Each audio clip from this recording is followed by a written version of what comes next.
up. Yun nga mga abel. Ito mga abel, napapansin nyo may bandera tayo dito. Yan. Nakakabit yan sa ating aviary. Yan, nilagyan natin ng pako yung ating tungtungan para maikabit natin para tumayo yung ating bandera. So, nagtataka kayo, wala pa namang karera, pero bakit tayo nakabandera? Hindi naman tayo nagpo-force fly mga abel. So, meron lang tayong dalawang ibon na matigas ang ulo na laging dumadapo kung saan saan, at yung isa is nandito mga abel. Pansinin nyo, ayun o, nakikita nyo ha, zoom natin. Ayan, nakikita nyo, ayun o. Ayan, ayan siya mga abel o. Kita nyo? Yan yung blue bar na pencil. Ayan, yung pasaway na ibon. Anak yan ni Miss Peter. Hen yan. Yan yung kapatid nung isa dito mga abel. Yan. Lagi niyang ginagawa yan sa akin. Kada magpaparonda ko ng tanghali, lagi sa dyan tatambay mga abel. Oh. Ayan. Kapatid niya is ayun. Ayan, ayan. Ito. Sila yung panganay mga abel. Panganay na anak. Kay kay Victor Lim. Cross kay Miss Peter. Ayan. So, matagal silang pumasok mga abel. Isa pa to. Isa pa to. Ito naman direktang anak ni ni Peter B. Si Peter B ang tatay ni Miss Peter. Kaya may dugo silang matitigas sa ulo. Ito first clutch to. Ito anak ni Miss Peter, ni Peter B cross sa imported natin na Jansen Arandok. Ito yung first clutch. Tapos yung kapatid nito na blue bar na makinis na malaki rin, mas malaki dito, nasa Pangasinan na. Ngayon may anak na. Ngayon ito nakalaban to sa sa North Race ng PPCP. Then ang second clutch naman is ito, hen. Ngayon itong hen naman na to, pasaway din yan. Patigas din ang ulo niyan. Yan naman, ang tagal tumambay dun sa apartment na yan. Yan, diyan tatambay yan na matagal. So meron pa tayong isa na matigas din ang ulo na kapatid din ni sino bang kapatid? Ito to. Kapatid din nito. Bale sila? Ito first clutch. Alin ba yun? Second clutch sila. Tama, second clutch to at saka yung isang babae na nandito.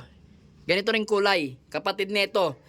Yun naman, ngayon lang naging matigas ang ulo. Niya yan? Itsura niya mga abel. Young bird naman yun ng PUF ngayong winter din North Race. Ayan. So yun, mapapansin ninyo nakasarado ang aviary ko at saka tong isang aviary ko dito sa baba. Kasi nga nakabandera ako doon sa labas. Ayaw kong makikita ng mga ibong ko na nakabandera ako kasi baka mabandal sila o matakot doon sa bandera. Kaya sinarado ko muna. Bibigyan ko muna ng leksyon yung dalawa. Kasi yung isa talaga nakapatid nito, super tigas ng ulo. Babae yun ha. Ang gagawin nun, roronda na matagal sila. Oras kung lumipad yung mga yan. Kasama ito, ayan. Tapos yung iba bang ibon dito na naronda yan.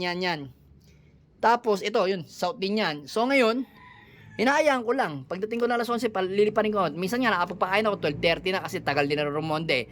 So ngayon, ang ginagawa ko,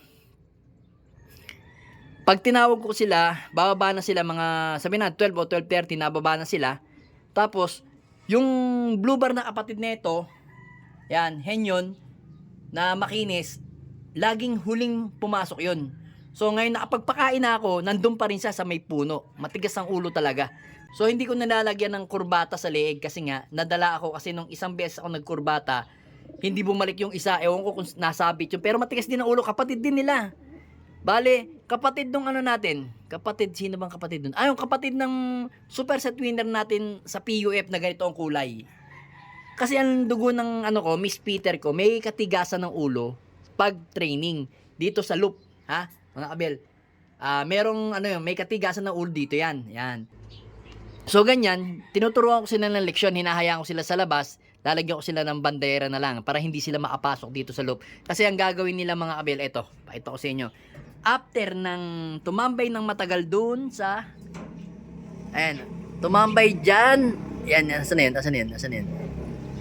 Ayun yun. After tumambay ng matagal yan dyan, mga kalahating oras, ang gagawin yan, dadapo na yan dito. Pag dumapo yan dito sa aviary na yan, ngayon, patagal yan dyan, lalapitan mo, lilipad uli yan. So ngayon, ang inaano ko sa kanya, baka pagdating ng karera namin, kasi 1 week na lang, karera na namin eh. So ngayon, baka pagka karera na namin, halip na maiklak ko siya na maayos, doon siya tatambay. Ayun oh, doon. Doon siya tatambay mga kabel. Diyan siya tatambay. Diyan muna siya bababa. Eh ngayon, hindi ko naman mabato yan dahil merong kalsada na kasi yan. Kalsada yan. Baka maatama tayo ng tao, mga sasakyan, kaya hindi natin mabato-bato yan. Delikado.